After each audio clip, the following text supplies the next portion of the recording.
Hello everybody and welcome back to Guys on Gaffr. My name is Joel and David and Abhishek are here as we record our final preview show before the season starts on Friday. How are you both doing? I'm doing good. It's I didn't realize we were so close. Yes. So I suddenly had to focus about this again. But yeah, it's hope it doesn't get too hectic with the new deadlines and stuff. But we will talk about that later. But yeah, other than that, had a good round of disc golf before now. It's got a new personal record actually. Ooh, well done. Very got good. -2 for those who are into that. I mean, I know golf, and I'm assuming it's the same scoring as golf, so that's very good. I got 4 birdies, so I think that's good. Nice. Well, five actually. Yeah. How about you, buddy? Yeah, doing well. Bit under the weather due to sudden season changes from summer to its rainy season now. So a lot is happening in terms of weather. So that's why a bit under the weather due to that, because sometimes it gets hot, really hot. Sometimes it gets really cold. I mean, it's a mixture of all those things. And working from home, it's a pain. So that's why it's really, sometimes it gets really humid, sometimes it gets really cold. So apart from that, I think I'm quite ready for the fantasy season to begin. Scotland Fantasy started with Scotland Fantasy, had a decent outing. So I'm looking forward to it more and more as the days are coming nearby, more and more. In terms of football, I'm not happy because Liverpool just thrashed Man United in a preseason friendly. I mean, after watching the highlights, I'm saying, what's the point? Why am I watching the highlights? So many missed chances and those things. As for the secondary, in terms of Gaffr, many players are going out from championship. Not many are coming in the championship. So that's a worrying sign as a fantasy player, Gaffr fantasy players, because not some decent players are going out. Always the lots way. Of chopping and changing. Always the way with this in my league. drafts. Yeah, lots of chopping and changing happening in the draft. So hopefully, can find a good, decent solution by the end of this episode for my team. How are you guys doing? Yeah, doing well. Really enjoying the Olympics. Been watching quite a bit of that, which is always a good opportunity to watch sports that I would never otherwise watch.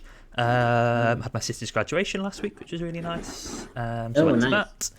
And yeah, looking forward to the season starting and getting stuck back into fantasy football. I think I was quite,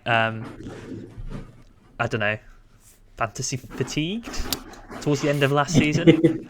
That seems to have gone now, and I seem to be kind of ready for another long season, long 46 game week season again as we enter season 5 of Gaffr. But looking forward to EFL getting underway next week. It's really, even not this week. I guess I suppose it's nearly here.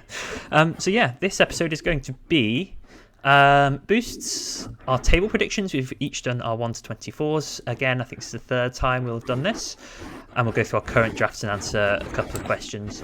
First, before we move on to talk about boosts, a very brief mention to Deadline Gate, which is my own name that I've just come up for it 10 minutes ago. So just be aware, for those of you who haven't caught the news, I'm sure most of you have by now, but the deadlines this season are changing from an hour and a half before kickoff to half an hour before kickoff, which means you will get team news for the first kickoff. I'm personally quite unhappy about this decision because most deadlines happen at, normally at 6:30 on a Friday night when I'm playing tennis. It's between 6 and 8, so I will not see the early team news because I cannot check my phone. And I also think it kind of it means the playing field is less level because you've got people in other time zones who might be asleep and not benefiting from the news. So I do not welcome the news, but democracy ultimately, is very important, and the Gaffr community voted in this way, so I have to, accept it. And it is what it is. But you guys like the change, though, don't you? Go on, Dave. Yeah. I was trying to be courteous, but yeah. You can be as opinionated as you like. Yeah. No, just like because I played the Norwegian fantasy game, which has the deadline. I think it was this season they changed it from like an hour. I think so. We could just like not see the lineup if it wasn't posted early this season before, like because they sometimes posted 10 minutes before deadline, even though it was like an hour. But now it's like 5 minutes before the deadline. So like if you haven't seen the lineups, it's pretty much your fault. But if it wasn't like that, you wouldn't have the opportunity. So I can like see a bit of it, but like I've gotten so used to it. So for me, it's not like a big change. But yeah, it depends a bit on how fast they post the lineups. But you would think they would post like before half an hour before. Yeah, they post normally an hour before. I have a vague recollection though. It might be you can post from an hour and 15 minutes before. I don't know if that's just the Premier League. It might apply to the Championship as well. So that would give a bit more time if that is true. I can't remember. But yeah, at least half an hour you've got between lineups and deadline. Yeah, and it's like from what I can remember, it's not like in Norway where you have like 8 games at the same time. You can like have one game and then like the rest, or like one day you have the first game and next day you have like 4, and next day after that you have 4. I haven't seen the like schedule for the season, so I don't know if that's like the way it's going this season, but yeah, it will be similar. There's a new TV rights deal with the EFL this season, so they're showing more. They're moving more matches to the 12:30 on a Saturday slot. So the Saturday lunchtime slot will normally have, I think, 3 championship games on now rather than just the one, and then that leaves 2 others to go in other slots. So that would normally mean one on Friday night and one on Sunday or Monday.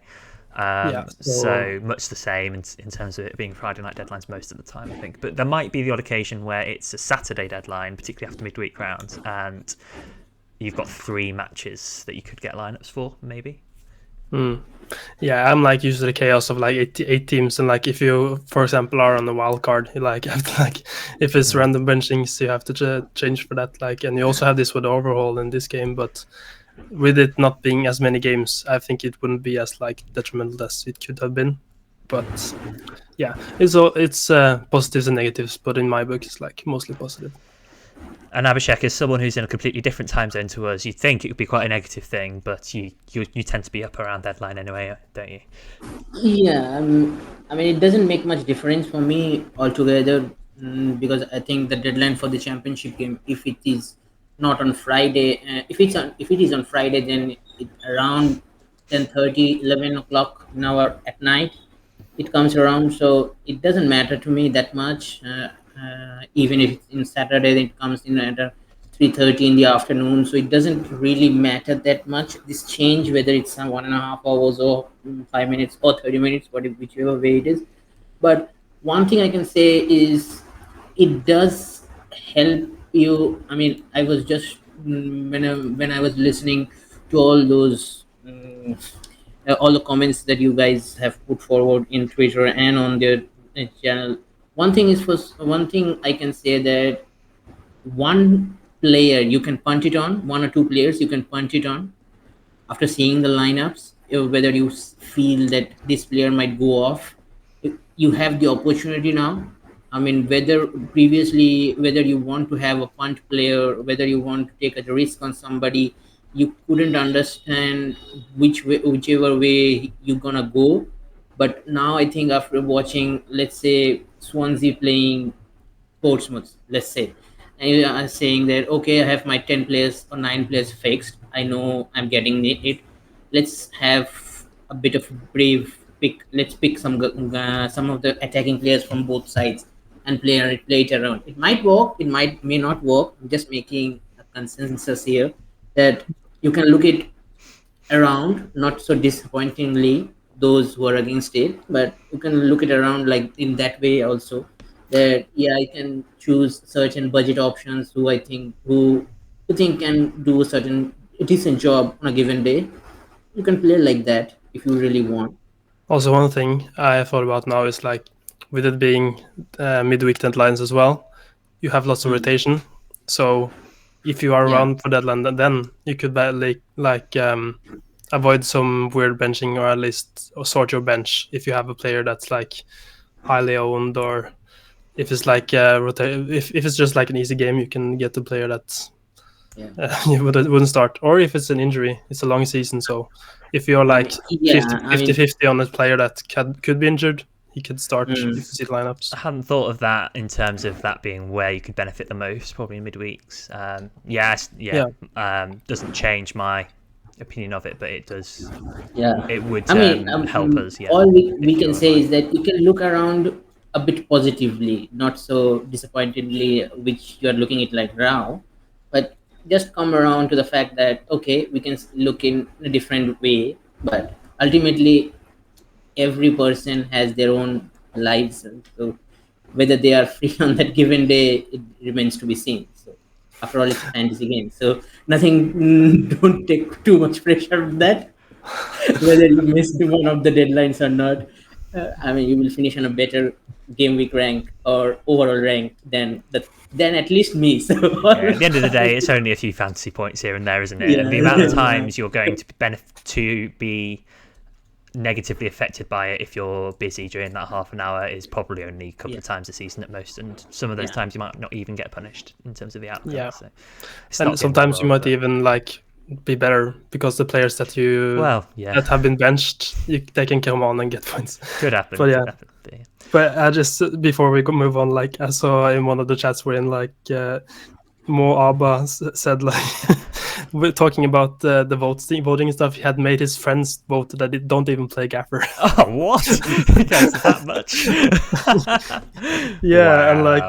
And I just posted the staff to count Donald Trump GIF because like that's just crazy. I was very tempted to vote using the guys on Gaffr account, but I restrained myself. Yeah, because like one vote each. Oh yeah, that wouldn't be very democratic if you just like took your one vote from us, like 2 versus 1. Just create 100 accounts and vote 100 times. Yeah, you wouldn't think so many people vote on this poll, so that could actually work. Yeah, but that's a bit try hard.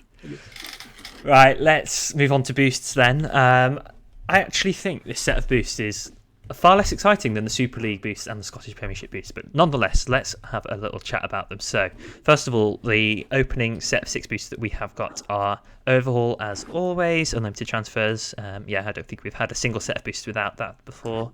Away days, so ×2 for all players in away fixtures. Part of the bus, ×2 for defenders. Cheapest keepers, our favourite boost, well, my favourite boost, which gives your keepers bonus points, including your bench keeper. So extra 2 points per half clean sheet, extra 3 points per save, and the golden standard, which I don't think has happened yet particularly, but 10 points for a penalty save. Goalfest, which is 5 points per goal scored in your squad, no captain multipliers applied to the 5-point bonus, and performance enhancement, which is double bonus points. So, before we go into game week specifically, of those 3, which 3 do you think you will end up playing in this first set? Most likely away days or away day. I think I've said this wrong like all 3 seasons, but away day it's called. Jeepers Keepers. So it is. Yeah, it's away day. I had never clocked that. I just looked at them myself. And depending on how the season goes, probably Overhaul, but it's a bit boring. But so are the other boosts. So, and I was thinking like we have had like different variations of this set, like in the start of the season. Like most of the times, how have they like fared? Has performance enhancement been good in the time? Has Park the Bus been good? Like, or is it just funneling us towards the boosts that are the best? Yeah. I feel like we've got quite a few years of experience under our belt with some of these boosts now. We know kind of what's what with them. Away days is obviously you're gonna play that because it's got the highest multiplier gain, but you can't really do the maths on the rest of it. Like as part of the bus is 3.5, but yeah, away days is a must play. Obviously, Jeepers Keepers I think is probably a must play because the ceiling is quite high on that. If you can pick a team that's in a really tough fixture, like a bottom half team in a tough fixture, and you can rack up 6 or 7 saves, you're kind of looking at over 20 points per goalkeeper there, which is great. And then that third boost is a bit up for grabs for me. I'm not sure what's best. Part of the bus can be very good, but you've got to probably change the structure of your team a bit, which is a bit of a pain to get 5 good defenders. But does have good upside if you've got people like Doughty. We've got quite a few attacking defenders who also do well for bonus, I reckon, this season. Goalfest, probably not for me, particularly in a single game week. The risk of it really bombing and you getting like 1 goal in your team, even otherwise having a good week with assists and bonus points and clean sheets, you could just get 1 goal and that's only a 5-point gain. And performance enhancement, I think your ceiling's about 20 points, which is not very high at all. So I think it's between Park the Bus and Overhaul for me. And normally I say don't do Overhaul because you're missing out on boosts that gain you points. But on this occasion, particularly if you want to make 5 or 6 changes and jump on, obviously early season as well, you're going to get things wrong and options are going to emerge that you didn't expect. Overhaul could be more valuable than usual in this set, given it's a bit of an underwhelming set for that third boost. Yeah, I think also we have seen that overall, wildcard, whatever you may call it, it is much more beneficial in this game than in other games, because at least 8 out of 10 times it works in your favor when you are played, because it's an ever-changing league. This league is so you can't predict consistent. Apart from 1 or 2 teams, you can't predict a consistent return from every player from the other teams. So overall, it's really necessary and really good boost to play in this, especially in this game. In other games, you can bypass through it, but especially in this game, I think I would say, especially in this set of boosts, particularly. Yeah. Yes, there are times where you want to try and avoid it in this game because you have really powerful boosts. Yeah, all depends on the set. All depends on the set. By far in this set, overall stands out as your third option apart from Park the Bus, right, as you mentioned. So, for me, away days sticks out because of the volume of points that you can get or gather from your players, whether it's playing 1 game or 2 games. Park the Bus, seemingly, as Joel mentioned, it remains to be seen whether your defenders have clicked on early in the season. If your defenders haven't clicked on, then it is a really tough ask to change your whole complexion because you can't forget about your attackers as well, because while choosing your defenders, so it's really a tough ask whether you get the right defenders playing good from start of the season. And overall, as we mentioned earlier, it's a decent boost. So, for me, those 3 are the standouts as of now. I think my plan is going to be assess how it goes towards the end of the set. Like, if I ever in these first 15 game weeks feel like my team's a mess and I want to take a -8 or a -12 to fix things, I'll probably overhaul. If I can get all the way through to like game week 11, 12 and I'm happy with my team and I think I can quite easily move things around for a Part of the Bus, I'd then probably do Part of the Bus. I think that's just one to kind of gauge as you go and maybe play Part of the Bus towards the end if things fall well for you. I think that's my plan anyway. And like it also depends. Like for example, in my team, I have 3 semi-expensive or expensive defenders, and for my rest of my team to like work, I have to have 2 4.5 defenders on my bench. But I have seen people that have like strong defenses, like 4 players above 6 million, and I think it's more like likely that those players will maybe think more about the Park the Bus. And I assume the most of the people I've seen have like 3 at the back, because there's so many good midfielders. But like at the same time, if you want 3 big strikers, you have to have some like 6.5, 7 million midfielders. The question is if you should have 6.5, 6 million defenders instead. Like I haven't thought about that much, but it's there are very many midfielders for 6.5, but most of them aren't like super good, I would assume now, compared to like earlier seasons when you had like very like cheap gems. Looking at it now, it's more like mid options. as far as we know, I mean, they could emerge. We just don't know who they are yet. But yes, generally agree. Yeah. So you can like start with a big defense and like pivot to midfielders that you see. But like, and I think also, especially this season, I mean, big at the back is a really good way to build your team forward, because lots of defenders apparently are staying in the championship. Lots of attackers are moving around, but the defenders aren't moving around, and more defenders are being added to those championship teams. I mean, look at Sheffield United. They have 6 million defenders. What, 4, 5 of them already, and already they are looking like. I mean, out of that 4 or 5, 3 will definitely start. I mean, Ahmed will start. One of Burrows and McCallum will start. So you already got 6 million players who are vying for your starting slots. So, I mean, we are saying assess the park the bus, but who knows? Maybe one manager can be brave and start with park the bus right from the bat.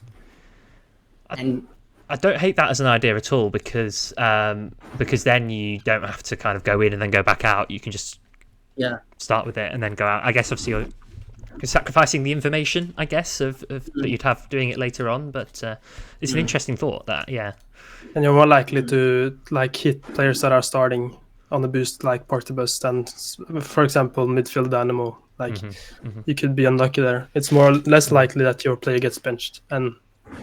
But we still have information at the start of the season about who's like the most likely starters or defenders. So if you want to do it, you have to like get players that are like risky. But I mean, for example, I mean, if hypothetically speaking, I mean, Doughty from Luton is a decent park the bus option.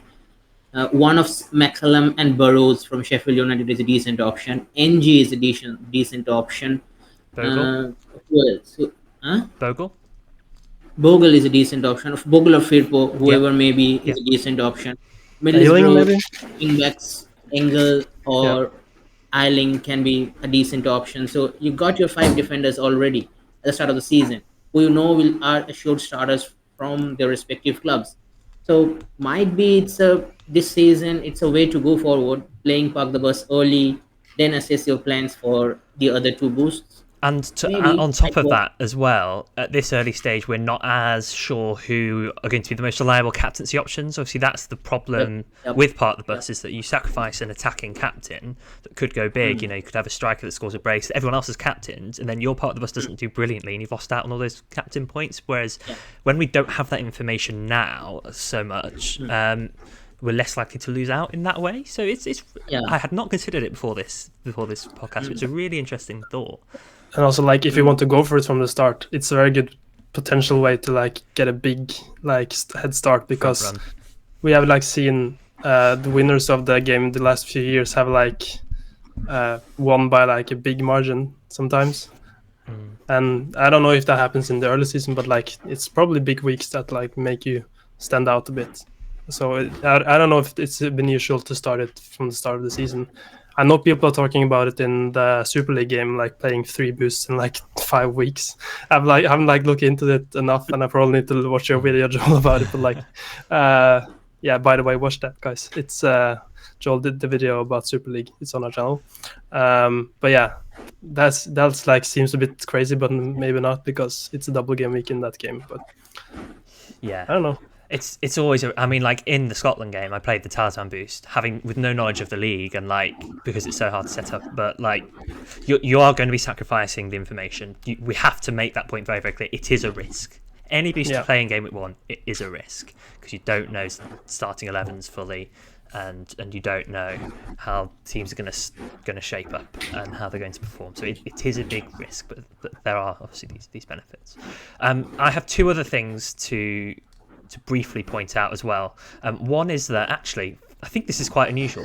There's no midweek rounds of fixtures until I think October, until after the October international break, I want to say. It's probably a good 7 or 8 game weeks. So from a rotation point of view, you may be better off playing them a bit earlier. Like maybe if you could, maybe playing all of them before game week 8, game week 9, just so you're kind of avoiding that rotation potential, because that's always a thing that could happen when you've got these midweek rounds.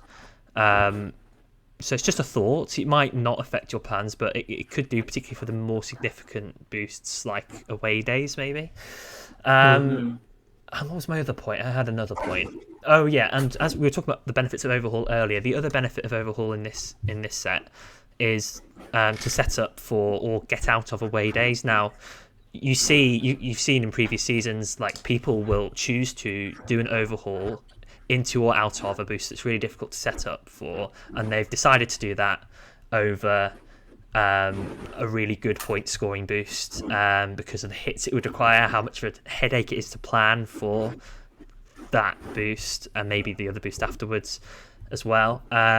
So it does happen. It's something I usually don't do, but it's a very viable strategy. The fact that we don't have like 2 strong boosts, really strong boosts, like Jeepers Keepers is good, but it's not like away days good, means, actually no, that's not the really right way to think about it. You're really comparing it with the third boost, because all of the third kind of options after Jeepers Keepers are quite weak.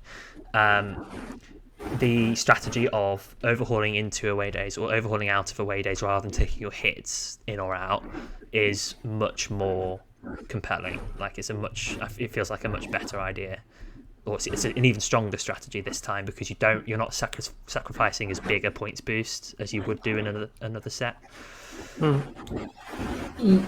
I mean, you can overall out from your away days team, but we tend to see that whenever managers overall in for a said boost, it hasn't quite worked for the past 4 seasons. So just with a pinch of salt, that doesn't mean that it will not work this season, but generally in the past 4 seasons we haven't seen a team that's overall into a said boost have worked wonders, rather than we have seen to get out from that said boost. When you overalling out from your said boost team, it has worked wonders for you. So just keep that thought in mind, but it doesn't mean that you can't overall into your away days team or your park the bus teams. That doesn't mean we're saying that, but historically or for the past 4 seasons, we haven't seen like that. But we have seen that people overhauling out from, let's say, an away days, or last season we have different boosts as well. So when you are overhauling out, it fares better historically than you're overhauling in. So just keep that thought in mind before doing anything. I think I agree that, yeah, if you can get into your ideal away days team with maybe like maximum -4, overhauling out is probably better, so you can make those mass changes into like the optimal team and then you're away, rather than having to gradually work towards that optimal team. Yeah, the only thing is, if you are thinking you might need to take a -12 or something into the away days, then maybe it would be better to overhaul. It just depends on how you're set up. But yeah, as a general principle, I completely agree with you. Overhauling out is probably my preference. I would say I would be more likely to overhaul out of Park the Bus than on away days, but you wouldn't probably do that if you are picking away days and another boost. You like have 2 of them for getting out of Park the Bus. You wouldn't play Jeepers Keepers, for example. No, I see that because of the structural changes that you've made, right? Whereas away days doesn't necessarily require a structural change, like formations wise and how your budget's distributed between defense and attack. So I can see that. Most times I've played the away days, it's been like it just fallen into my lap, or like having to make 2 or 3 changes. Park the Bus, it's like you have to probably get like 3 players, because one of your players are most likely not a high profile defender anyway.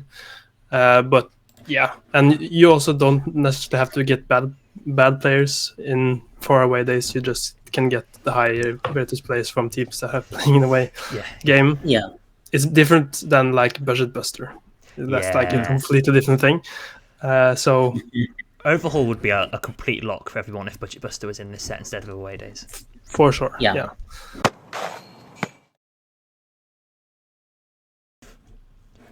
Okay, so we've talked about what boosts to play.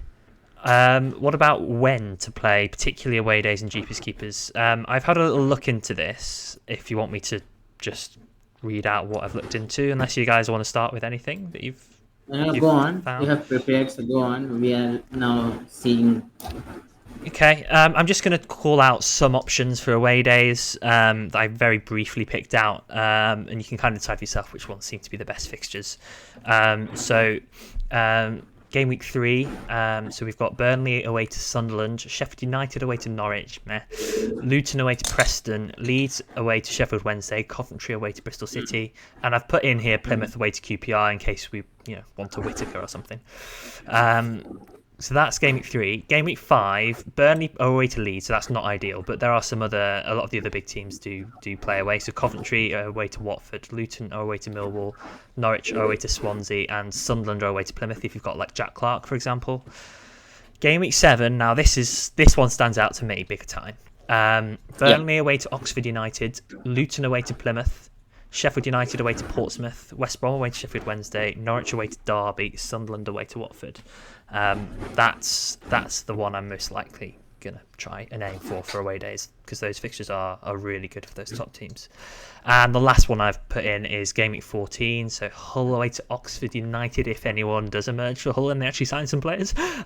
Leeds away to Millwall, Middlesbrough away to QPR, Burnley away to West Brom, not great, Sheffield United away to Bristol City, and Sunderland away to Preston. So those are a few kind of ones where you kind of see a good chunk of the big teams playing away from home. So there's a few options there in terms of ones you could consider. But yeah, game week 7 is the one that stands out to me big time. In terms of Jeepers Keepers, I have got, again, a few different weeks to call. There's lots of options for Jeepers Keepers here. But what I will first, before I read those options, just go to is the shots on target conceded last season for each of, for certain teams. So let me just get these up. I had them before. 1 second. Because for Jeepers Keepers, I think we've mostly all figured out now we kind of want keepers that concede a lot of shots on target, or keepers that make lots of saves in a really tough fixture. So kind of excluding last season's relegated teams, Blackburn conceded the most shots on target, 226, and their keepers, presumably pairs, made 154 saves, so that's kind of approaching, that's like 3.5 per game roughly. Plymouth were second, 216 shots on target conceded, then Swansea 206, Preston 205, Watford 199, and then you get into a batch of others. So those are kind of like the teams that conceded the most shots on target. So really, I guess the best options are like your promoted teams, your 3 promoted teams, plus maybe kind of Blackburn, Plymouth, maybe your Swansea or Preston's, depending on kind of what we see defensively from these various teams at the start of the season. Now, obviously, this doesn't factor in things like, does John Eustace, with a full preseason under his belt, make Blackburn a bit more solid and they concede fewer shots on target? Things could change quite significantly, but just to give you an idea of the sort of teams you want to be thinking about. So in terms of some weeks, we've got quite a lot of different potential weeks that you could look at. So like game week 2, you've got Blackburn away to Norwich, you've got Oxford United away to Coventry, you've got Portsmouth at home to Luton, Cardiff away to Burnley, QPR away to Sheffield United. So all of those teams' keepers could be good for saves that week. Game week 4, you've got Blackburn away to Burnley. You've also got Norwich away to Coventry. Now, Norwich did concede quite a lot of shots on target last season, so that's why I've put them in there. QPR play Luton. Watford play Sheffield United. I put Watford in there because I don't rate them this season. They could be quite poor, so maybe you could look at Bachmann. Game week 6, Portsmouth play Burnley, Sheffield Wednesday play Luton, Swansea play Coventry, Derby play Sheffield United, and Cardiff play Leeds. So those are all kind of goalkeepers you could look at there. And actually one of the standouts to me is game week 7 and 8, and Oxford and Plymouth. So in game week 7, Oxford play Burnley, Plymouth play Luton, and in game week 8 it's the other way around. Oxford play Luton, Plymouth play Burnley. You could also in game week 7 go for the Portsmouth keeper against Sheffield United. Now that to me stands out quite a bit, but obviously you can't play both away days and Jeepers keepers in game week 7. but even so, kind of that seems like a really standout week to me if those promoted teams are conceding a lot of shots. And the last one is game week 13, where I've put Plymouth and Portsmouth. So Plymouth play Leeds, Portsmouth play Hull. And Blackburn play Sheffield United that week as well. So those are a few Jeepers Keepers weeks. Any of those? If you can't remember them now, because I've just read out a lot of stuff, that's fine. But are there any of those that particularly stood out to you? I don't know if I would think about it before the season or not, but if we go for 7 or 8, we'll at least have a bit of time to see how many shots they get and which keepers that are playing. Yeah. At the moment, I just have Hazard because I don't even know if he starts, but he's 4.0. I don't have 2 keepers. Maybe I should. But would you get one of those keepers that you see will have a difficult game in game week 7? Would you get that keeper for the start of the season? Assuming I start with pairs, I imagine I will just start with him and then Jeepers keepers on a week where he has a tough fixture and then bring in another one. I normally don't rotate keepers in this game. I think I would just bring one in.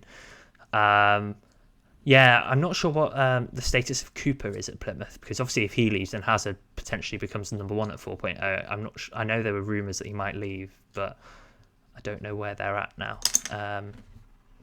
But it is not impossible that Hazard does start. Mm-hmm. Yeah. Yeah, I always take this that boost when it just fits my team, but I think it's a good thing to at least have some options before the season, just so you know. But I personally don't plan for it so long in advance because it's so easy to set up just one transfer, and by then you probably have a bit more money in the bank because you have found those cheap gems anyway. So yeah, I agree. I think it's one not to play in the opening few game weeks. It's one to just wait until you got some data. Sure. Yeah, like you're saying. Yeah, I agree. Anything that you guys want to add on boosts, or shall we move on to table predictions? The only thing I can add, because you guys mentioned Jeeper keepers and away days extensively, so I was looking at Park the Bus with the weeks that if you are looking to play, if you're looking to play early with midweek games not starting until game week 9, as Joel mentioned, 9 or 8. I didn't look exactly when, so I was kind of estimating when I said 9 or 8. 8 and 9. Could confirm. So if we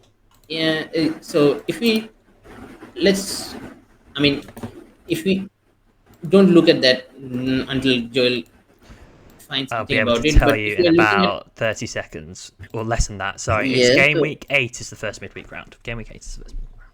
So yeah, till game week 7, there is no midweek game. So that bodes well if you're playing Park the Bus, especially in game week 3 or game week 6, because game week 3 Leeds play Sheffield Wednesday away, Luton play Preston away, Middlesbrough play Portsmouth at home, Cardiff plays Swansea away. If you have a Watford defender, then they play Derby away. Derby at home. Blackburn defenders and goalkeepers, seemingly people have started with them because of the value in them. They have Oxford United at home. So game week 3 can be a decent option for Park the Bus if you play. The only difference is that Sheffield United play Norwich, but with Gabriel Sara moving now from Norwich, I don't feel like they are strong enough to cause any problem for Sheffield, for the likes of Sheffield United, because they are strengthened really well. So game week 3 might be ideal if you're looking to play Park the Bus early. Game week 6 can be another decent option if you're looking to play Park the Bus, because the teams, the defenders, majority of our teams they play easier opponents. By the time game week 6 hits, you will get to know what's the status of Daniel Furlong from West Brom. He plays Plymouth at home on game week 6, so that's a decent option as well from West Brom, because he was scoring goals for fun last season. So there are a couple of options, 3 and 6 you can look at, but after that it's really tricky to play Park the Bus. So if you're looking to play Park the Bus, I think those 2 weeks might be ideal time to play. Game week 11 to 15, I think in between 11 to 15 you can play Park the Bus as well. I think 13 Leeds play, no, 13 you can play because Luton play West Brom. 14 you can play Leeds play Millwall away, Luton play Cardiff at home, Middlesbrough play QPR away, Norwich play Sheffield Wednesday at home, then Sheffield United play Bristol away. By the time Stoke City, if some defenders crop up from the rest of the teams, Stoke play from Blackburn, Sunderland play Preston away. The only difference is that West Brom play Burnley each other on game week 14, so that might be a tricky one if you own Furlong and a Burnley defender. But yeah, 2 or 3 weeks looking like look good to me if you're playing Park the Bus. And as you guys mentioned, forward days and cheaper keepers. Agree with them. Yeah, no, good stuff. Yeah, lots of decent options there to think about in terms of boosts. So yeah, we'll see how it all goes in this first set. Right, let's move on to table predictions.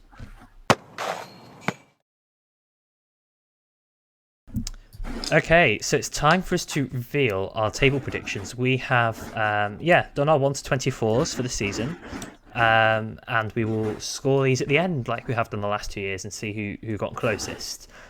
So, to start with, I'd like you both to just give a brief explanation for why you've chosen your bottom 3. So, David, we'll start with you. Who have you got to go back down to League One, or just down to League One? And briefly, why have you chosen these 3 teams? I accidentally hinted there. I didn't mean to. Yeah, I had a bit of a when I was looking at it earlier today. I was like, I think I had another team than Derby in the second to last, but then I like saw what you other guys have done. Like I had Derby in like 18th, and like wow, okay, never mind. So they went down there, but like yeah, Portsmouth was always the one that was going lowest, just because their team seems the weakest to me. Oxford, I'm a bit unsure about. It was like between them and Swansea, really, because like their fans aren't optimistic, and I'm not either. But yeah, Oxford could be the one that like pips the second to last one before the relegation zone. But like yeah, that would be my reasoning, I guess. I will at this point just mention that the 3 of us don't have great League One knowledge, so I think we will have all found placing these 3 teams difficult. I mean, to give my own example, the extent of my engagement with League One last season was watching a little bit of the playoffs and occasionally listening to the Not the Top 20 podcasts, maybe 5 or 10 times over the season. So that's the extent of my League One knowledge, plus kind of what I've looked into with their transfers coming into this season. So we may be very wrong on these, but this is what we've gone for anyway. Abhishek, who are the 3 that you've chosen to go down and why? Yeah, the 3 teams that will be playing, according to me, in League One next season are Hull, Derby, and Plymouth. I mean, I have nothing against Wayne Rooney. He's a legend to ever play for Manchester United. But coaching-wise, I have some serious issues with him. And if Whittaker leaves, which he's rumored to, if he goes, then all hell will break loose in that club because riots. I shouldn't joke about riots. It's been a bad week in this country for riots. But anyway, carry on. We have our fanboy moments with Ibrahim Sissoko in our Gaffr community, but seriously, you can't expect him to carry the whole team like Whittaker did last season. So, that's the only issue I have with Plymouth. They haven't have that signings that suggest to me that yeah, they're gonna stay up. They're gonna try to stay up. So that's why Plymouth, Hull, they haven't done apart from selling all their important players who made Hull playoff nearly a playoff team last season. They have sold all of them, barring few who have stayed put. But yeah, with a new manager, I don't know much about him, so Hull is my obvious candidate unless they miraculously save some face in the next month or so, the next 28 days or so. Then we can say something about it. But as of right now, Hull, Plymouth are going down, and joining them will be Derby. I mean, it's basically they have come up. It's too big for them this season. They don't have that much player, although they signed really decent players who has done the job in the championship before. The likes of Yates, the likes of Jackson, those are decent options. Like Sibley as well. No, not Sibley, who has joined them. Osborne has joined. So these are three quality additions to the squad, but they need more to at least stay up this season. With the competition in the championship going around this season, they at least need some more bodies in there. So that's why those are the three options for me in the relegation zone. Yeah, I forgot about Rooney. yes. I would not put him where you that put them. high where I put him if I remember that. Yes. Can I change the thing? No, well, not for the purpose of this podcast, but maybe afterwards for when we score it later on, you can change it. Yes. But yeah, my three are: I've got Oxford United in 24th, Derby in 23rd, and Plymouth in 22nd. So Oxford United, as I say, League One knowledge is not up there, but from what I did see, they conceded quite a lot of goals last season, and I don't think they seem to have strengthened too much in defensive areas. I think they will score goals, but I think they will just be too leaky unless they recruit well in those areas. And with a club of that size, if they did manage to survive, it would be a very, very successful season for them. So that's why I've got them coming bottom. Derby, they, on the flip side, had a really good defensive record in League One last season, and I think they've recruited reasonably well. Those sorts of signings that Abhishek just mentioned, I just don't think it's a strong enough squad still to get themselves to safety. And Plymouth, they have a Wayne Rooney problem.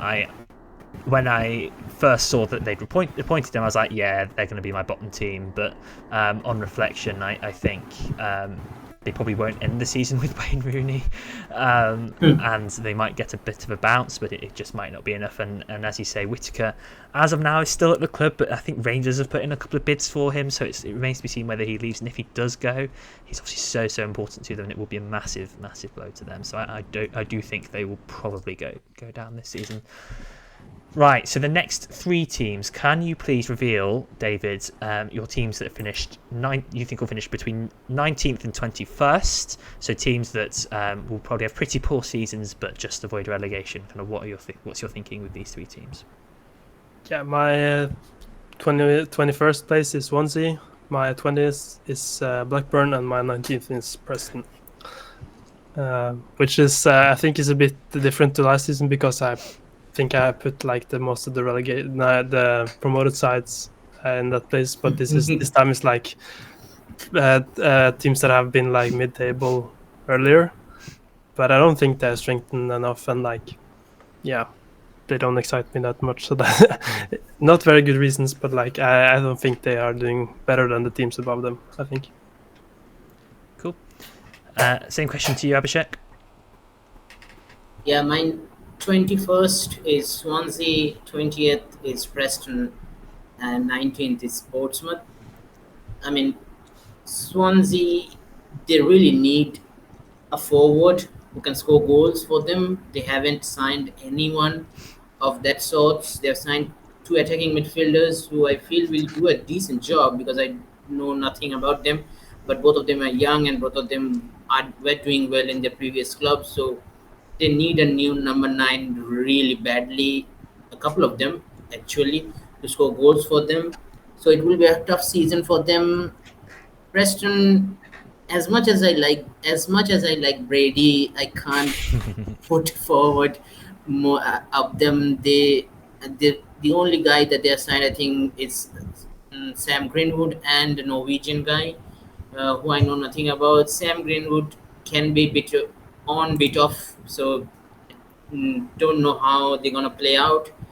Much will depend on their set. They lost Brown, who was an important player for them, so it will be interesting to see how they replace Brown, how they play the football that they were playing last season, at least at the start of the season. Hopefully, the likes of Brady, Woodman will keep enough clean sheet for them to save themselves again, like last season. And 19th is Portsmouth. It's the new guys again. They have signed quite a few exciting players. It's how they're gonna gel as a team together. It remains to be seen. But my one thing I can say before we move on is all my prayers and thoughts are with Colby Bishops. He suffered a really heart disease, so probably he will be coming the later part of the season if everything goes to right. So my thoughts and prayers are with him and his family. Hope, they haven't really replaced Colby's goals yet.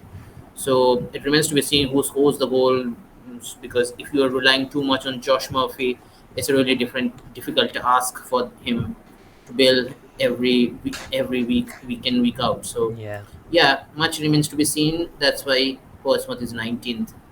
Yeah, and just to clarify then, for those of you who may not have seen the news, Colby Bishop, Portsmouth's kind of star striker from last season, was doing his routine pre-season tests with the medical team, and it seemed to flag up some sort of heart issue that he's needed surgery on, so he's going to be out for at least a few months. So that's obviously a very tough one for him, and hopefully he can recover well.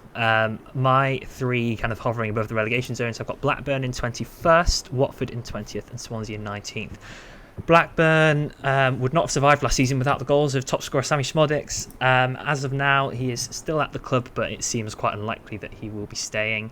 And they have been not very active in this transfer window so far, and they're not really strengthening too much in key areas. And I do think John Eustace is a good manager, and if they do survive or kind of get a comfortable mid-table finish, he deserves a lot of credit, particularly if he can sort things out for them defensively. But I just look at that squad and think it could be in trouble again, but I do have them surviving the drop. 20th, Watford. They're a club that just seem to be kind of constantly on a downward trajectory at the moment since getting relegated from the Premier League, and I think they will continue to get worse and worse. I look at their squad and it's extremely uninspiring to me. Aspria is probably leaving, who's one of their key players. Tom Cleverley in charge, not sure if he's going to be the man for their to kind of kick them on. So I think they're going to continue regressing, Watford, and a 20th place finish for a big club like them would not be good at all. And I've got Swansea in 19th, similarly just on the strength of the squad. Like you say, Abhishek, lacking in forward areas slightly, I think. And I am not convinced that they will be in a position where they can be comfortably safe looking at the team they have this season.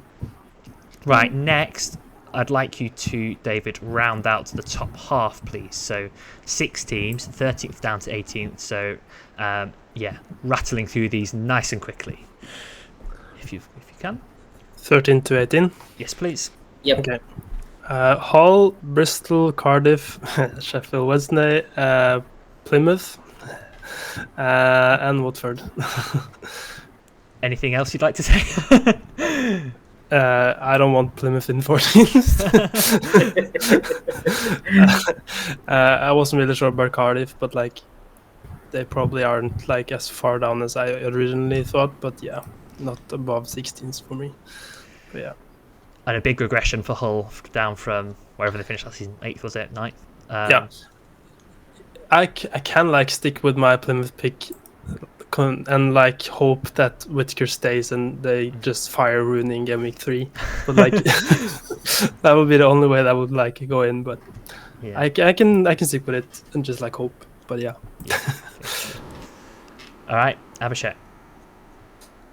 Yeah, so My 13th is Stoke City, 14th is Queen's Park Rangers, 15th is Sheffield Wednesday, 16th is Sunderland, 17th Cardiff, 18th Blackburn. So yeah, for all the reasons that you guys mentioned, mm, these six teams haven't. Queen's Park Rangers and Sheffield Wednesday has been active in terms of recruiting players. Hence, they are 14th and 15th respectively. Because I know they have decent enough players who will not push them towards the playoff spots. Not right now, but they will be comfortably placed in the lower bottom half of the table. They will not be fighting relegation this season. Stoke City started the season with a bang. They signed Victor Johansson, their goalie, assured enough. Who will their shot stopper? They signed Ben Gibson, their central defender, and I think since then there haven't been much movement. They are resigned to losing Hoover as well. So who will score the goals for them? I really don't know. So I'm banking on their clean sheet potentiality. So that's why they're 13th for me. And 16th, 17th, 18th are for the obvious reasons. Sunderland, if Jack Clark leaves, don't know what situation there will be at Sunderland with the new manager in. I know nothing about. They really need players quickly. 17th Cardiff, same issue. Although Bulut is a much more assured manager, hopefully he does turn them around. But Chris Willock is a decent signing. But apart from that, they also do really need a striker who will score goals for them. And Cardiff's main players needs to stay injury free. Last time injury hampered the season quite a bit. So hopefully they can turn it around. And Blackburn, for obvious reasons Joel mentioned, they are a spot above in my predicted table. Cool, and then mine. So I've got Portsmouth in 18th. I found it very difficult to place Portsmouth just on the basis that I didn't really watch them play last season, but they did win League One pretty comfortably, and obviously a very big club coming back into the Championship. And I wish I could give a more intelligent answer on Portsmouth, but I thought kind of surviving and by a few places in 18th felt about right. So that's where I put them. Stoke just love to float around, don't they, in kind of lower mid-table, somewhere between kind of 12th and 20th. Johansson, like you say, Abject, great signing, but I just don't see enough in their squad to push on particularly, and think they will just stick around in that kind of lower mid-table position. Bristol City, pretty similar. Sinclair Armstrong's a good signing. They've lost a couple of players, and they're just, again, one of those teams that just kind of floats there and doesn't really ever get into any danger of going down and rarely threatens the playoffs. I just don't see that changing this season. Same story for Preston in 15th. I could have put them lower, to be honest. I really don't think they've got a very good squad at all, but they always seem to overperform expectations. I think I put them 18th last season, and they finished, what was it, 12th maybe even higher than that. They did very well, and they always seem to find a way to play effective football that kind of gets the best out of the limited resources that they have. So yeah, I would probably put them around 19th, 20th in terms of squad strength, but I have put them in 15th. Hull in 14th. I really, again, struggled to place Hull because we just don't know what their squad's going to look like come the 31st of August in the end of the transfer window. Right now they're looking like it's the kind of bare bones, but I think they've got quite ambitious owners. You'd think they're going to go on quite a recruitment drive before we hit the end of the month. So really, like, they could, if they don't recruit well, they could finish a lot lower than that. If they do recruit well, they could finish a lot higher than that. So it was a really tough team to place.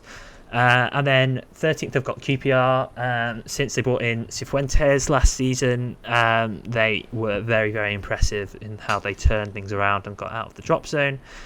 Clearly, he's a very good manager, and I think he'll help them push on and be comfortably safe this season. And a few decent signings. Signed a Slovenian striker, Salah. I don't know much about him, but he could be their talisman. And yeah, they've not got a bad defence either. So I think they'll do quite well. And similarly, Sheffield Wednesday, another team that had a manager turn them around last season. Danny Roll coming in and steering them to safety, and based off of that second half of the season, they could well kick on as well. And I do really like their recruitment too. They could do the striker. They haven't kind of replaced Ugbo yet. Obviously, they only had him on loan. But Jamal Lowe, Chalobah, I think there's a couple of other good signings in there that are slipping my mind. I think they recruited well, and I've gone too far. I've just realised I was supposed to stop at 13. But there you go. I will. Let's move on to the top. I guess I'll start. And then we'll revert back to the previous order. So I would like now 10th to 12th, 10th, 11th, and 12th. So. Your top half teams, but they're not quite threatening the playoffs. So yeah, there you go. You've got my take on Sheffield Wednesday there.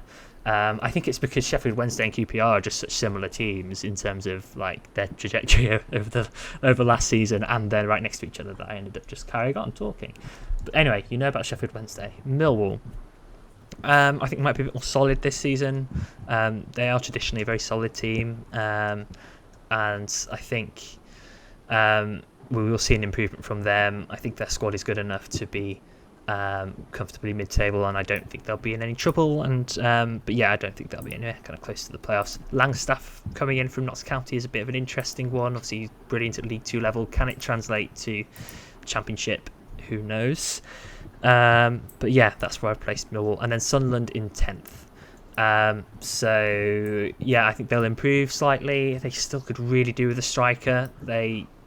I still can't believe they didn't sign one last season, and it's a week before the start of the season and they've still not really brought in a good striker. Whether Jack Clark stays, I haven't heard many rumours around him, so he might be okay, but there's always that danger that he'll leave. And if so, that'll be a big blow. So yeah, I see an improvement. I know nothing about their new manager, but yeah, I just don't quite see them having enough to get back to the playoff push, which they were kind of looking like they were doing under Mowbray. So yeah. That's my 10th to 12th. So, Abhishek, 10th, 11th and 12th for you, please. And a surprising 12th place pick, I must say. Yeah, my 10th is Bristol City, 11th is Watford, and 12th is Oxford United. The reason why let's start with Oxford United. The reason why I've put so high is because I know the manager, because he was coaching in my country, so I know hands down. I have watched his team play. He was under the City Football Group. So he was managing for Mumbai City, and his team was really attacking, scoring goals for fun.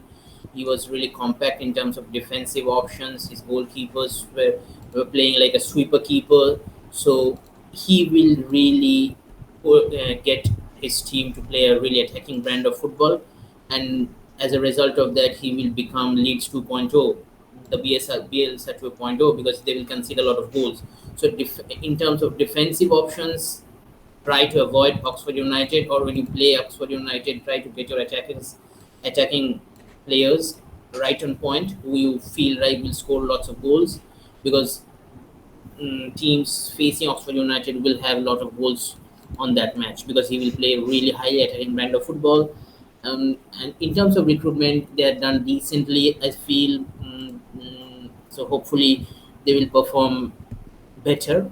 And he is a young manager right after Kieran McKenna, so I'm really hopeful of them punching way above their weight, especially in the first season coming to the Championship.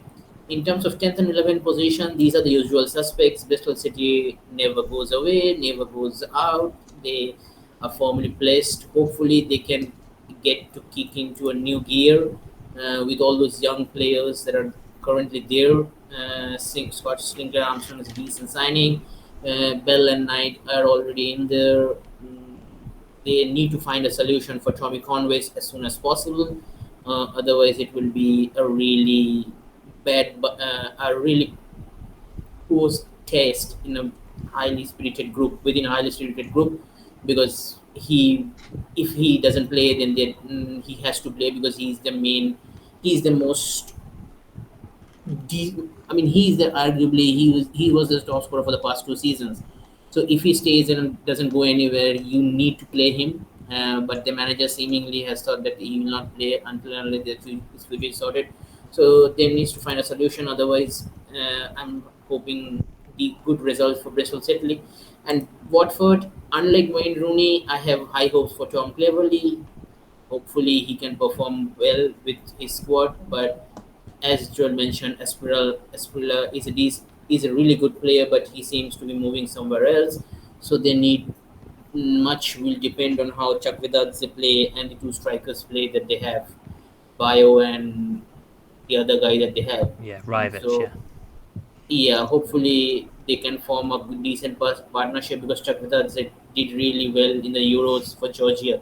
So yeah, that's so hopefully they can sign a few more good players to add to that what they already have, and yeah, hopefully they can find a decent way to finish. But then Watford needs to try and kick in and come competing for the playoff spots. They need to sooner rather than later because it's high time that we are seeing and talking about Watford and finishing in the bottom half of the table. Cool. And David, then, your 10th, 11th, and 12th, please. Yeah, I've put Stoke in 12th, QPR in 11th, and Sunderland in the 10th position. Yeah, so you all guys have talked about those teams earlier, but I think I've put them a bit higher than all of you, I guess. Yep. At least, so it's probably more down to the teams that I think are doing worse than you are thinking they do. But yeah, I think I haven't seen much of Jack Clark leading also, so he could be a good a talisman for them. So if it continues and they find players around him, I think they can do well. QPR, yeah, I always see them as a good mid-table team, nothing more. And Stoke just because I feel they are better than the ones below them. But yeah, cool. Right. Don't know which order to go into now. Now I've messed up the order. David, we'll revert back to the old order. Can you give me your 7th, 8th, and 9th, please? So the teams that will just miss out on the playoffs. Yeah. So my 9th is West Brom, 8th is Millwall, and 7th is Norwich. So I think West Brom are a good team, but not good enough for playoffs, and not better than the two ones below over them. Millwall, I think, are a good team, and if they keep Fleming and get those players that have done well 1 or 2 seasons ago back in firing again, I think they can do better than they have. I can't remember which position they finished in last season, but I can't remember either, but it was maybe 13th, 14th or something, but it wasn't a comfortable 13th, 14th. They were in trouble for a while and then they got out of it. Yeah. Okay, so they will have to turn it around a bit to get this high up, I guess. But I see that you also have rated them a bit. So, and then Norwich, I originally had them higher, but it was just down to the teams over them being just better, and also losing Sarah was a big thing for me. I think I would have put them in probably playoffs and even higher if it wasn't for them losing such a big player. I think these things have a bit much to say in this league because you have if one player performs, it can positively impact the whole team in a way that it's not in bigger leagues because they have stars in every position. But with worse defenses, if you have a player that's scoring lots of goals and assists, you can do much better than you probably should, I guess. Norwich losing a big talisman would probably, for me, put them outside the playoffs. Great, thank you, David. And Abhishek, same for you, 7th, 8th, and 9th, please. Yeah, my 7th is Middlesbrough, my 8th is Millwall, and my 9th is West Brom.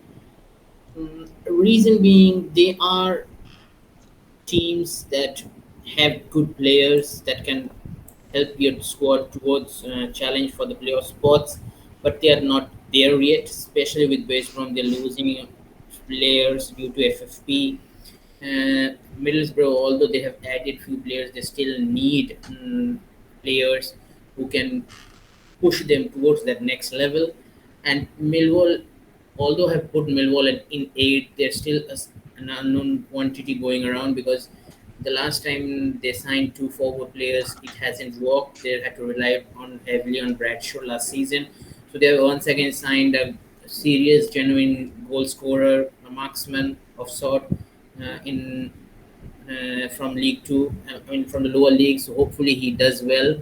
Nisbet, I don't know where he has gone or how he is in terms of fitness wise. So Bradshaw really needs help.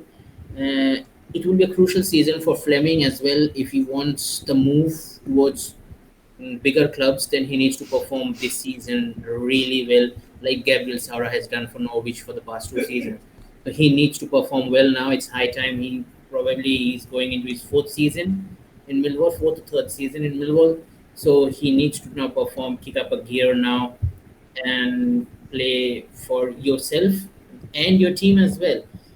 But also, I can say Millwall has a couple of young players like of Isse, Mbaku. So Mbaku, it probably have No idea, now to be set honest. around. Yeah, I mean those two young players, and their Tenganga has gone there as well. So, and the new goalkeeper they've signed, Jensen is a decent one as well. So, yeah, not all is bad in Millwall, but certain few holes are there that needs to be fulfilled, and then they probably can push up into the next level.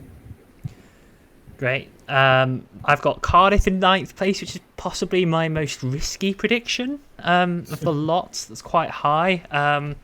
They actually haven't spent a penny, but they have 1 loan and 3 free transfers that I think are potentially quite good transfer moves. So Willock's come in, Callum Chambers has come in, a striker from Hertha Berlin called Wilfred Kanga's come in on loan. I don't know much about him, but he will bolster the forward line, and Anwar El Ghazi has also come in.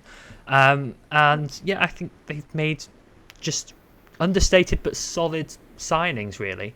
And just confirming that Kanga got 12 goals in not the Bundesliga. What's that? First Division A.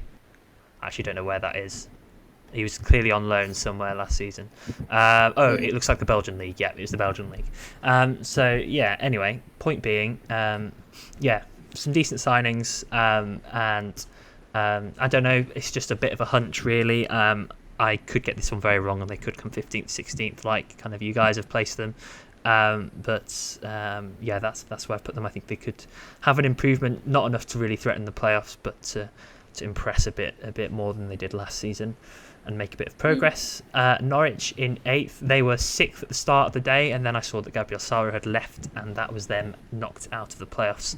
Similar to what you were saying, David. I think he's just so important to them from a creative standpoint, and obviously chips in with goals as well. So I don't think he'll be very easy to replace, and so 8th place for them. I think they'll give playoffs a good go. I think they've still got lots of very strong players. Sargent is a fantastic striker at this level, for example, but I just don't see how they can create enough without Sara. Middlesbrough in 7th, just missing out. I think Middlesbrough, there's a lot of hype around them at the moment. I don't necessarily quite buy it, to be honest. I think their defence is quite overrated. They've conceded a lot of goals, and I don't think they've really reinforced in that area very much. And I think, I think they'll have a solid season. I think they will be in the playoff race, but I think they will just miss out. Obviously, Latelath, a fantastic goal scorer who had a fantastic season last season. I expect him to do well again this season. I do expect Middlesbrough to score plenty of goals, but I just think they'll be a bit too leaky to kind of get that top 6 finish in the end. So just missing out for me. Okay, David, back to you. Can I have 4th, 5th and 6th, please? So 3 of the 4 playoff teams, but just leaving a little bit of suspense around who is going to go up automatically. So 4th to 6th, please. Okay. My 6th team is Middlesbrough, 5th is Burnley, and 4th is Coventry. So I've rated Middlesbrough a bit higher than you. And it's like in the same vein as like in Norwich that have lost a big player. I think Middlesbrough keeping Latelath is a big thing for them, and they have a good defense. It's a bit crazy because when I was putting this thing together, I had Burnley in first, but like looking at their team afterwards, like I couldn't see any standouts, like who's gonna make the big difference. So they went way down the order compared to first. I'm not sure if it's too much, but Yeah, I just rate Coventry higher with their attack, and they are like buying attackers still. Like I'm surprised where are they going to fit all these players? But like, and I like Torps, so. But yeah, I can see them building on what they did last season, which was very good, and now they're getting better players. Then like, I think they could even like surprise even more. But at the moment, I still don't think they will go up automatically. But they have a good team, I think. Yeah, Abhishek, what about yours for 5th and 6th? Yeah, my fourth team, my number 4 position goes to Burnley. 5th is Coventry, and 6th is Norwich. I get why you're saying Norwich will not be competing for playoffs this season for all the reason Gabriel Sara. The reason why they're still just going to make, for me, if they are going to hold on to the likes of Sargent and Rowe, because rumors are those two will be leaving if unnecessary bid comes again due to FFP. So it remains to be seen because Leeds are trying to get Johnny Rowe as well. If he goes, then they have a replacement ready in Abu Kamara. But if Sargent goes and Ida goes, then there is literally no one at a number 9 who's going to score goals. So if both these, I mean, Ida will be going to Celtic as well, probably. So if those 3 players go, then Norwich is not being able to be in a playoff team. But as long as those 3 players stay, for me, Norwich just makes about it in the playoff spot. As for Coventry and Burnley, all the points that you guys mentioned, Coventry is still attacking more players to their already power pack squad. They have arguably the best attacking trio, if I may say. If not the best, then I can say at least they're tied for best. The likes of Haji Wright, Amy Sims, and they've signed Asante.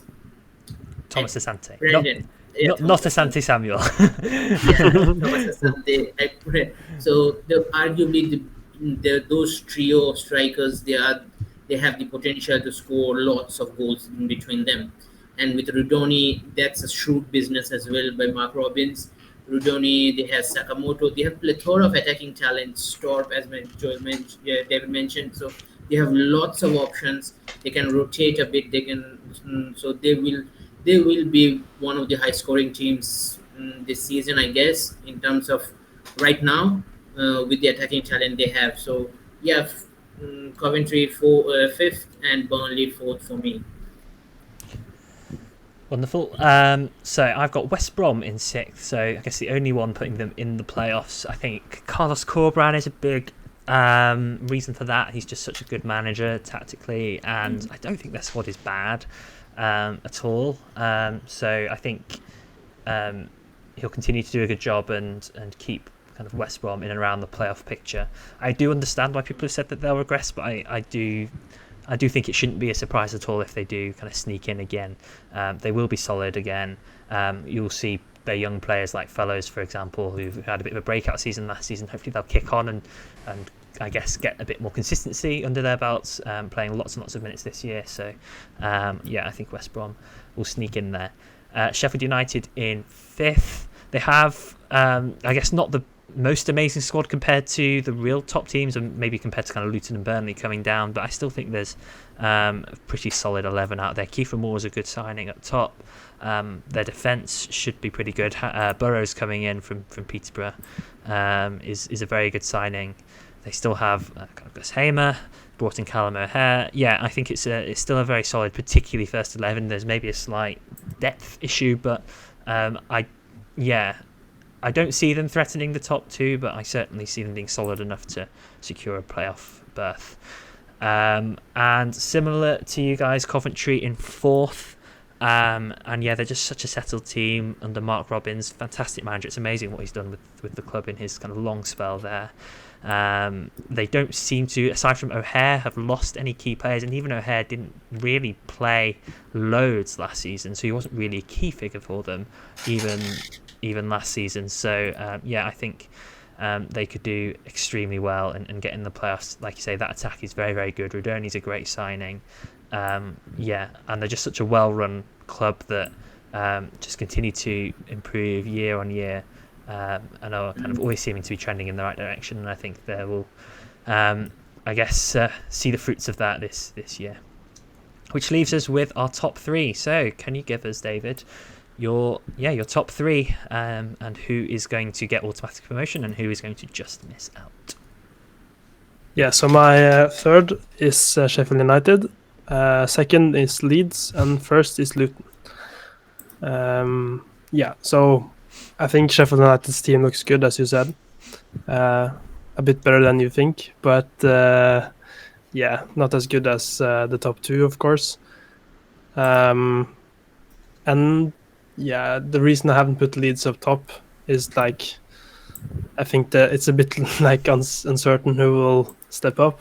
They have lots of players, but where they have to like fit them in somehow. But obviously they have good qualities, and you would think they would find out somehow how to like use all those players and not lose everyone to different clubs. I think it was quite obvious that they will lose Somerville, but I'm not sure how big an impact it will make on like their promotion chances. Somerville's gone, by the way. Because because he's gone. I don't know how they will replace him, but and Luton all around very solid squad. I think they have the best team in this league, so that's why I put them top. Great, Abhishek, same for you. Yeah, the two teams that will get the automatic promotion places are Leeds and Luton. My third one is Sheffield United. The reason that my top two automatic promotions, Leeds and Luton, are Leeds and Luton because of the reasons that David just mentioned, and I think Farke has a chip on his shoulder now. He needs that promotion more than anyone. So he will fire his team up every week to get that assurity, to get that secured nice and early. And Luton probably has the best team or best squad in terms of whatever they were doing in terms of Premier League. They haven't lost much apart from Baptiste and Giles. They haven't lost really that much. And they have hold on to El Fidotti, they hold on to Barton Morris. What they probably will going to be holding on to the United player, forgetting his name. Who's the United player? Chong. Yeah, Chong. They're going to hold on to Chong as well. They have decent. Ogbene probably will be staying as well. So they have decent options all around the squad. And I think the manager has said today that they're looking to improve as well. So Kaminsky in goal as well will be a decent pick. A season keeper as well, if you're not interested in changing your goalkeepers that much. So I think Luton and Leeds are fairly settled, although Leeds lost Somerville and are also looking to lose Gnotto as well. But I think Leeds will do decent enough in the transfer window, and they have the likes of Rutter, Bamford, Daniel James, Matteo Joseph has come around as well. They will do enough. Bogle was a decent signing for them. Firpo doing also will be in the left back spot. So the surprising thing is that they still hold on to their goalkeeper, which is really surprising because nobody has come into the shot stopper. He is a decent goalkeeper. He's a good goalkeeper as well, but no team has come forward for the goalkeepers. It's the attacking players that they're losing. So hopefully they will be fine. And Sheffield United, with the business they've done, I think Sheffield United demands us automatic promotion place, but I don't know which Chris Wilder I will get until and unless I see if it's a defensive-minded Chris Wilder, then probably they will have to contend with the playoff spot. But if he's an attack-minded, which I haven't really seen an attack-minded Chris Wilder in my lifetime, so hopefully I can see a change in there with the players that they have signed, because those are all attacking players like Sohar, the likes of Kiefer Moore, Burrows, and then Sam McCallum. They've signed, I think, Shackleton as well. So they've done really well in terms of recruitment. They already had Hammer and Ahmed Hodzid. So they're a really strong team in terms of personnel, but it's how the manager want them to play remains to be seen, and that's why they just missed out on the automatic promotion places for me. Well, and for me, I really struggled to place these three in a particular order. I didn't really know what to do with it, but I ended up going for Burnley in third, just missing out. Got a ridiculously large squad, and on paper, you could see a similar blueprint to their promotion season where they just play lots of kind of slick attacking football and score a lot of goals. Scott Parker is probably not as good of a manager as the other two, though, and I sort of use that as the deal breaker and the differentiator there. So, I mean, I could be very wrong because there's a lot of talent in the Burnley squad, but I have just tipped them to miss out. I've put Leeds in second, and the biggest criticism I think I have of Leeds is I've noticed that multiple times last season when they went behind in games, they often really struggled to break down a team that had a real low block, and they seemed to run out of ideas quite a bit. Farke's tactic just seemed to be chuck on as many attackers as possible and hope for the best. So yeah, Farke's a good manager, but I think he could be better tactically. It's still such a strong team, though, particularly that first 11, even though they've lost a lot of players. Like, you look at their 11, it's still very, very strong indeed. Even losing Somerville, I think it will be just about enough to get it right this time around and go up. And I have also, as well as David, put Luton in top spot. Rob Edwards is a great manager. They obviously were the closest to survival in the Premier League last season. I think they'll just continue to progress as a club as they always seem to do. And I see a very solid team across the whole park. Doughty is going to create a ton of chances for Morris and Adebayo. Hopefully Adebayo will stay for them. And as a team that always kind of punches above their weight, I think what that looks like for them this season is top spot, and I don't see why they can't achieve that with the squad that they've got. So there you go. That is our 1-24s, and let's move on to our current drafts. I think ahead of game week 1.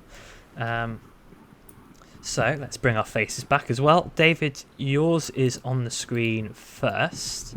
Where are you at with your current draft? And what are you thinking? Yeah, I was had to change it a bit today because my previous team had Sarah in it, so I had to spread funds around a bit. But actually, I changed to a player that was like this similar price with Clark. Didn't have him before today. So yeah, what I've done is I still have Sargent and Latte, but I've bought in Joseph without knowing too much. But I feel like I needed to have a Leeds player. And David, sorry, just for the benefit of the audio, could you just read out your team for those who are? Yeah, sure. Sargent, Latte left, Joseph, Whittaker, Clark, Hamer, Torp, Doughty, Ayling, Bogle, and Moore. And also Hazard, Bradley, Carter, and Colback on the bench. Yeah, so Hamer stays. I've upgraded my defense a bit. I have Bogle and Ayling now, which I didn't have. So could play into a good park the bus, I guess, with those three, and they have good fixtures in the weeks we talked about earlier. So would only have to probably change Bradley because I don't think the pre-fixture worked that kind in that week.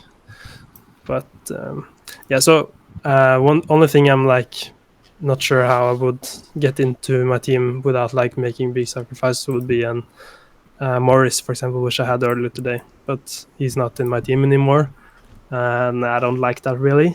But it's just should I have Clark and Joseph or a cheaper midfielder and Morris? That's my big conundrum at the moment. So I'm not sure actually. Yes, decisions to be made. Kind of similar to you, David. I'm fairly settled on a lot of my team, but there are just a couple of really key decisions to make. Yeah. Before you move on, who are your captains as of now, David? Oh yeah, my captain is Sargent. My vice captain is Latte. Nice. Yeah. So my current draft is pairs in goal: Bogle, Engel, and Doughty. Dan James, Rudoni, Hamer, and Whittaker. Latte Lath, Sargent, and Sims with Eastwood, although I will probably change that to Hazard in case he ends up playing.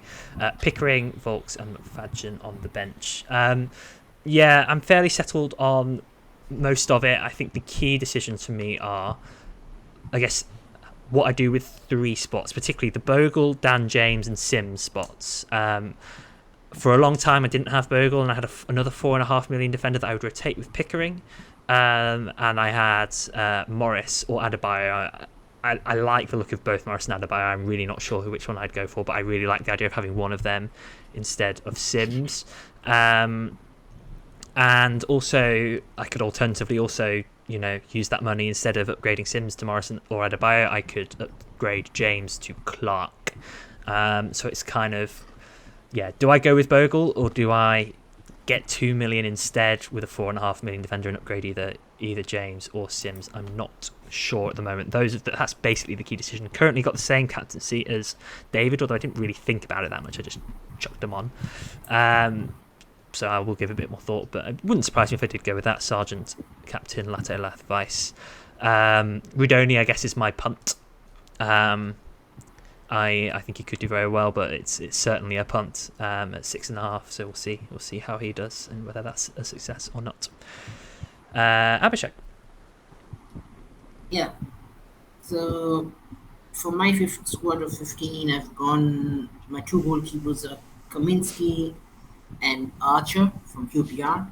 So I've gone with a season keeper. I'm not planning for cheaper keepers right now, so I've started with with a season keeper pairing, who I know will start every one of the games unless he gets injured. So Kaminsky and Archer, my 2 goalkeepers. Right. My 5-man defense. Our defenders are Fepo, Doughty, Burrows, Tanganga, and Kabango. I'm quite certain that out of these 5, 4 will be throughout the season unless and until there is rotation, especially with Burrows. I know, and if Firpo doesn't get sold, so Firpo and Doughty will be my season keepers as well as Tanganga. But the one thing I'm really worried about is the Burrows position because because they have Sam McCullum in that same position as well. So whether they're gonna rotate, defense is saying they're gonna rotate, but hopefully Burrows gets the nod ahead of Sam McCullum, or if Wilder plays 5 at the back, then Burrows can play high at the top, which he has been for the past year for. I think he came from Wimbledon or Cambridge, Peterborough. For Peterborough, he was the standard player for them. He's putting up Leif Davis numbers, so hopefully he can replicate that in the championship as well for Sheffield United, and we can have another Leif Davis in our squad. My 5-man midfield consists of Rowe, Hamer, Whittaker, Coley, QPR youngster, and Brannigan from Oxford. Coley and Brannigan are my 2 really punt players. As of now, Brannigan starts, but depending on the situation and the transfer business that Norwich does in the next few days, it will depend whether I start with Coley because he plays West Brom at home as well. Both of them play at home, but they play Norwich and West Brom. But both of those teams, Norwich and West Brom, are in quite a tricky spot right now. So wouldn't come as a surprise to any other of you guys if I start with both of them instead and bench Rowe, because I don't know if Rowe gets benched or not due to all the rumors that are surrounding him at the moment, especially from Leeds. And my 3 forwards are Sinker, Armstrong, Latilat, and Morris, Carlton Morris. So those 3, I'm quite satisfied with the squad I have right now, especially if I want to play away days or I want to play Park the Bus, because I have both of those positions covered as of right now. But until and unless the season starts, you never know. But right as of now on paper, I think it is quite a strong squad if I want to play away days or Park the Bus in the next in 3 or 7 respectively. In terms of captaincy, Latilat gets the nod, Whittaker being the vice, but all these are under asterisk marks because Whittaker is also linked with the move, Rowe is also linked with the move. Much can change in the next 4 days. Good stuff. So yeah, that's where we're at. I'm sure our drafts will change multiple times before the deadline as we reach prime tinkering. Right, we will move on to questions in just a moment.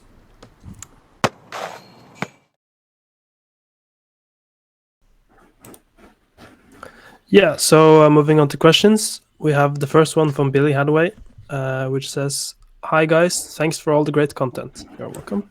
Thanks for watching. Two-part question. Which are the best defenders 5.5 or under playing away for game week 1? Two, we can take the first one actually before we go into the second one. So 5.5 defenders playing away in game week 1. I think someone's playing away days.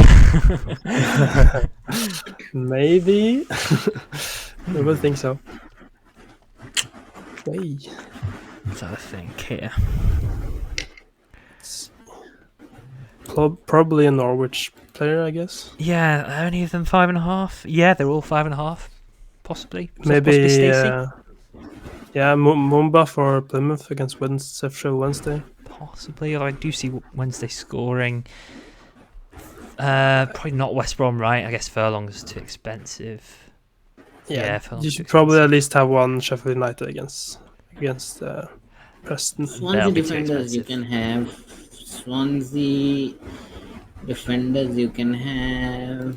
Sirkin away for days. Sunderland? Look, away days game week 1 in terms of defenders, there's really not much apart from Norwich and Coventry and Burnley, but you don't know anything about Burnley. Maybe Bristol City you can look forward to because they face Hull. So Bristol defenders can be an option. I'm not going to name names because I don't know what fits with your budget, but as I have not looked extensively, but I can mention the teams that are playing away. So Bristol City can be a decent option for away days in terms of defenders, and I think Coventry can be a decent one, but I don't know which defender. I'd say De Danny Silva, but Bidwell's right there, so who starts? Yeah, so yeah, who knows what's the rotation will be right. Norwich also, I don't have any 5.5 of my recollection, but I have 5 million that they newly signed left back Preseason. He can be a decent option, but don't know whether he starts or not. He just signed for them, so yeah, that's I think going to be quite tricky. Sunderland also same situation, but as David mentioned, apart from Mumbai and Bristol City, maybe Watford defender Andrews can be a decent option for 5 million. He can decent option. So yeah, these are the few options. Are very few in terms of away days game week 1, Uninspiring, isn't it? yeah, especially under the price market of 5.5. Even though if he extends to 6 million, there isn't much option in terms of away days playing defender. Cool. Okay, part 2. Thoughts on the 2 best midfield assets playing away this week? Definitely playing away this. Apart from Clark, Hamer, and Whittaker. Cheers, lads. You took away the best playing assets. Apart from the ones that he's already picked. Yeah, so he wants 2 more, I guess. You could punt on a Burnley one. I mean, no one really knows who's going to start, but it would be a punt. You could. I mean, there's upside there. Yeah. O'Hare? That's a good one, I guess. He already has Hamer. I don't really want to double up, especially cost him a spot from Sheffield United as well. Probably Rowe, I guess, assuming he's going to stay. If you want a piece of that Oxford United fixture. Yeah, signs. You can go for derbies. Mendes Lang. Yeah, it's not a bad shout actually. Yeah. Yeah, Bristol's Coventry midfielder. You can go for. Well, I've got Rudoni in my team. Rudoni can be a decent. Yeah, Rudoni can be a decent option as well. Mendes Lang can be a decent option. So there are quite a few options for you. Rowe can be an option. Sainz can be a decent option as well.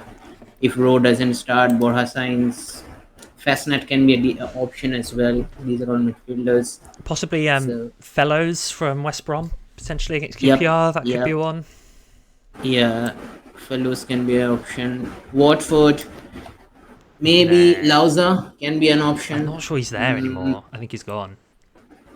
No, I think Lauza is there still. I'm pretty sure he's Chuck gone. Vidadze can be an option. He's a midfielder in the game, so yeah. If Lauza is gone, then Chuck Vidadze can be an option as well. So these are a few options you have for that No, last two sorry, remaining spots. I'm wrong. He's not gone, but I think he is going to be off. Yeah. But Then Chuck Vidadze. If you're unsure about Lauza, then Chuck Vidadze can be a decent option as well. So yeah, those are the few options. Cool. Next question from FF Bombardier. Hi guys, will you be doing a Super League preview pod? So I saw that you actually answered this, Abhishek, but as you said earlier, there's not a preview pod, but there's like a intro pod, I guess. So it depends on if you are playing for the first time or not. But you can it like talk about it. What are you like talking about in that episode for like people that don't know? Really, it's a pitch to play it. So if you're going to play it already, it's probably not need to watch it. You don't need to watch it unless you're a beginner. There are a few beginners tips at the end. So you could watch it if you've never played before, but otherwise, yeah. I think it's unlikely at this stage. I think it would have to be this weekend if we were going to find the time, and I'm not sure we will. I'm afraid. I'm sure Super League will probably make an appearance at some point this season, but because we're cutting back a little bit on content this season, Championship is probably going to take most of the priority, because I think it's probably what we feel a bit more comfortable talking about. But yes, I'm sorry about that. I'm sure EFL Fantasy will do a pod or two ahead of the Super League season, so I'm sure there'll be some content. I think we'd love to, but it's a bit much. So yeah, cool. Next one is from Gaffr Hoops. I'm really struggling to work out the best premium and semi-premium picks for forwards and midfielders. Who would you suggest are the best? I'm thinking those at or above 8 million. Cheers, gents, and good luck for the new season. Thanks. Well, I think a lot of those options have the potential to stand out. I think it's just knowing who's going to be the best ones at this early stage is quite difficult. And I think a lot of us have gravitated towards like Sargent and Latte Lath because we see them as potentially quite reliable, and we kind of know what we're going to get from them. Whereas the likes of Lyle Foster and Amdouni at Burnley, we don't really know what we're going to get from them. So I think that's kind of why we've gravitated towards those. But yeah, I think for me, forwards are actually quite straightforward. Sargent, Latela, Sims, all great options. You could go up to Rutter. I think he's potentially overpriced, but he's not a bad pick. Both the Luton ones are solid. Honestly, they're all good. They're all good picks. I think I'm not going to sit here and tell you there's 3 optimal premium strikers. Midfielders is maybe I have more opinions about the midfielders. For example, did you say 8 and above or 8.5 and above? 8 and above. 8 and above. So, for example, for midfielders, I'm not sure about Azaz. I know he ended the season quite well last season, but I'm unconvinced by his minutes. I really like Hamer, and he's not in loads of teams. I really like Whitaker, and he's not in loads of teams. You're not going to go too far wrong getting a piece of the Leeds attack as well by going for Nonto or James. And obviously Clark's always solid. So yeah, I guess that's my thoughts on midfielders. Anything you guys have to add? I think in terms of midfielders, there's quite a plethora of options this season, this time around. But it's early season because now Jack Clark is becoming the most expensive. In terms of midfielders, the most expensive guy with Somerville gone. He's at 10.5 million, I guess. So if Jack Clark is also gone, then 9.5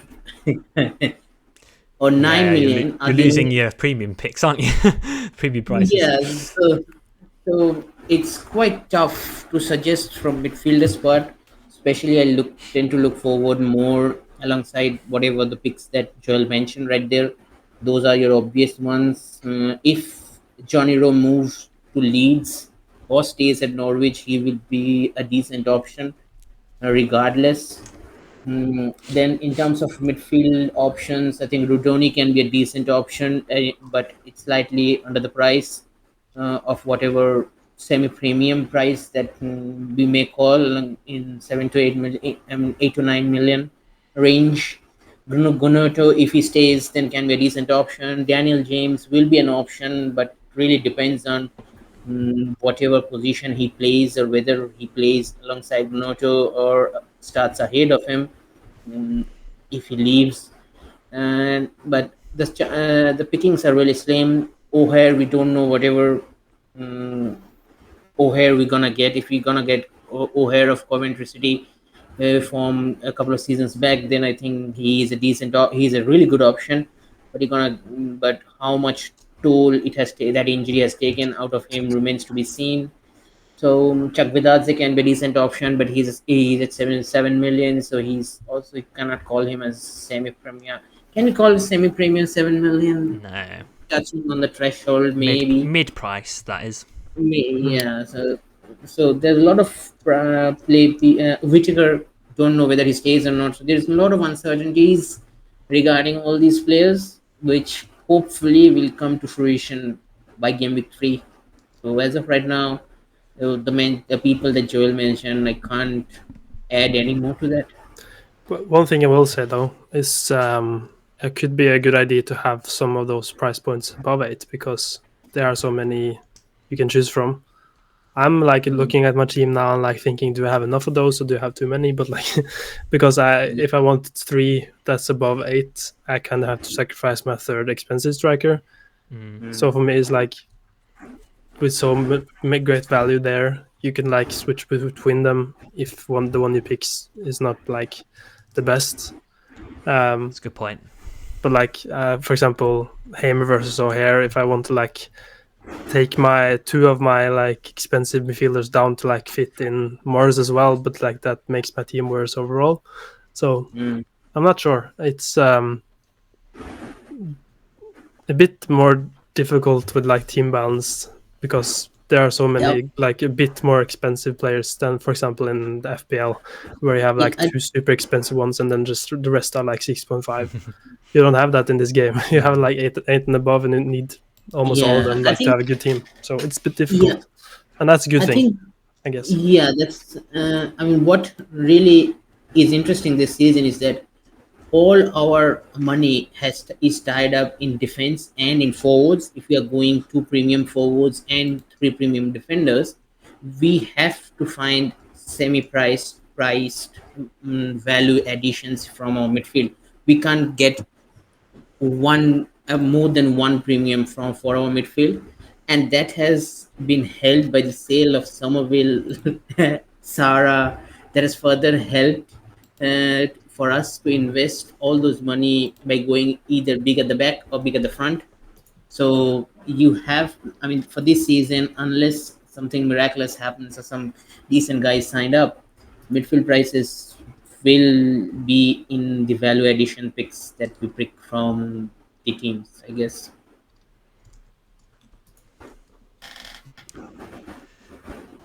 What's next? Cool. Last question from Dave McNutt. I don't know. He asks if is Matteo Joseph the most underpriced player in the game? Maybe.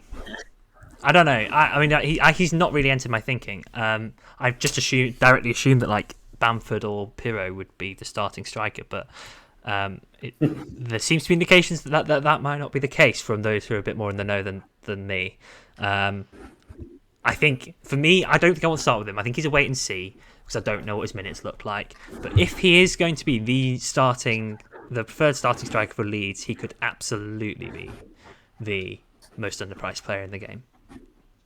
So he is one I'll be watching closely in the early game weeks. Okay. In terms of price, I'm not going to say anything because I will be in cold waters if I say anything about the price system. I've already rebuked quite a few.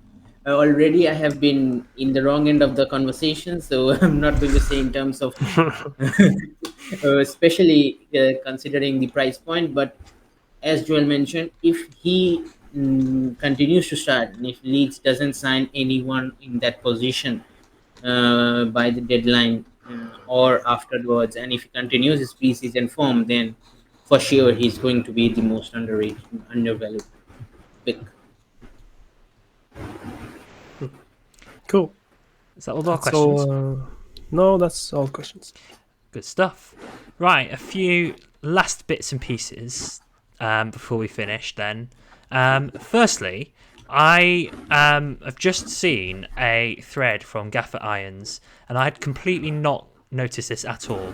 There's been a couple of slight tweaks to the performance bonus. I'm not going to steal his thunder and go through it because this episode is long enough as it is, but check out Gaffr Irons' thread on the new BPS bonus rules that look like they will give extra benefits to goalkeepers and defenders who have kind of generally they've generally not done well for bonus in Gaffr in the past. Looks really interesting actually, and I think it could mean we need to shift our thinking a little bit on some players. So go and check that out. Really good. I've just kind of glanced at it and it looks really interesting. A couple of other admin bits. We will post the league codes to our mini league. I'm sure it'll be called Felix Memorial Cup again. We will. Thursday Night Wars is to be confirmed, mostly because I've forgotten to ask the other guys about it and whether they want to do it again. But there's still a few days, and we will confirm and post whether it will be happening again, whether there'll be a community team like there have been the last 2 seasons. It'd be good for us to try and regain our crown after losing it last year, but we shall see. I think that's all that I have. Did you guys have anything else to bring up that I may have missed? Don't miss the deadline. That was the deadline. Look for the lineups. Are there any who are like the teams that are playing first? We've got Preston, Sheffield United, and I think it's QPR West Brom. The other one. Let me just check. Blackburn, Derby, and Preston, Sheffield. Yeah. So a couple interesting ones at least. Sheffield United and maybe Blackburn for those that have defenders from there. Yeah, for sure. Cool. And in that case, I think that brings us to the end of this bumper final episode. And enjoy the rest of your tinkering, everyone. And here we go again. Another long season ahead of us. I hope you all enjoy it and enjoy being part of this fantastic Gaffr community and playing this fantastic game. We will be back at some point. I do not know when that will be. We will work that out at some point, but we will return to discuss the opening game weeks of the season at some stage. And so all that remains to be said is goodbye from me. Ha det bra. Namaste from me.